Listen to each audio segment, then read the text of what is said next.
جنگل میں ہر رنگ و نسل کے مرغے مرغیاں آپس میں مل جل کر رہتے تھے۔ سب ایک دوسرے کے چوزوں اور انڈوں کا خیال اپنے چوزوں اور انڈوں کی طرح رکھتے تھے۔ کالا چوزا جب سے انڈے سے نکلا تھا تب سے ہر وقت ٹکٹکی باندھے آسمان پر اڑتے پرندوں کو حسرت سے دیکھا کرتا تھا اور سوالات کر کر کے ماں کا دماغ کھاتا رہتا تھا۔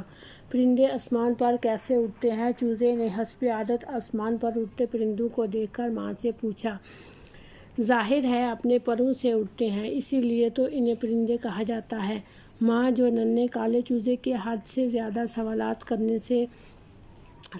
کرنے کی عادت سے عاجز تھی، جھنجھلا کر بولی۔ چوزے نے ماں کو چڑچڑاتے دیکھا تو باپ کی طرف لپکا۔ ابا، جب پرندے آسمان پر اپنے پروں سے اڑتے ہیں تو پھر ہم کیوں نہیں اڑتے؟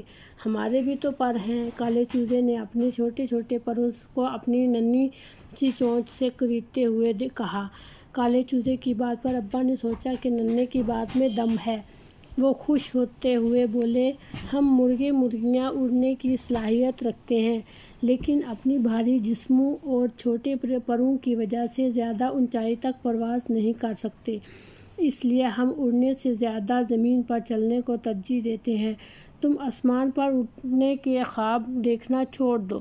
اچانک چوزے کے دادا کی آواز آئی، کیوں نہ دیکھیں وہ آسمان پر اڑنے کے خواب؟ آسمان پر اڑنے کے لیے پروں سے زیادہ ہمت اور حوصلے اور لگن کی ضرورت ہوتی ہے، محنت کرنی پڑتی ہے، ہار کے خوف کو اپنے دل سے نکالنا پڑتا ہے۔ پر ہونے کے باوجود ہم اس لیے نہیں اڑ پاتے کہ ہمارے پر چھوٹے ہیں، اصل وجہ یہ ہے کہ ہم اڑنا ہی نہیں چاہتے۔ دادا نے پہلے تو بیٹے کو غصے سے گھورا، پھر کالے چوزے کو پیار کر کے آگے بڑھ گئے۔ ابا نے شکر ادا کیا کہ اب چوزا مزید سوالات نہیں کرے گا۔ دادا وہاں کے سب سے ضعیف مرغے تھے۔ ایک دن انہوں نے کالے چوزے سے کہا، اگر ہمت کی جائے تو بغیر پروں کے بھی اڑا جا سکتا ہے، اب دیکھنا یہ ہے کہ تم اپنا دماغ کیسے استعمال کرتے ہو۔ اگلی صبح کالا چوزا اپنے ڈربے میں نہیں تھا، کونا کونا چھان مارا۔ کالے چوزے کی تلاش میں جنگل کے سب جانور نکل پڑے۔ بطخوں نے بھی تالاب کو چھان مارا، پرندوں نے آسمان کی بلندی سے نیچے کی جانب نظریں دوڑائیں، لیکن چوزے کا کچھ پتہ نہیں چلا۔ ایک کبوتر کو جنگل کے بالکل کنارے ندی کے قریب کالا چوزا نظر آ گیا۔ کالے چوزے کے والدین اور دادا وہاں پہنچے، دیکھا تو کالے چوزے نے چوڑے پتوں کی مدد سے بنایا ہوا پیراشوٹ اپنے پیروں میں لپیٹ رکھا تھا اور پھر دیکھتے ہی دیکھتے ایک اونچے درخت سے نیچے چھلانگ لگا دی۔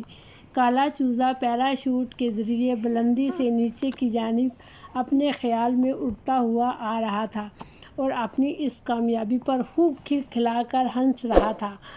آہا، میں اڑ رہا ہوں! ہنستا مسکراتا دیکھ کر جنگل کے سب جانور اس کی خوشی میں شامل ہو گئے۔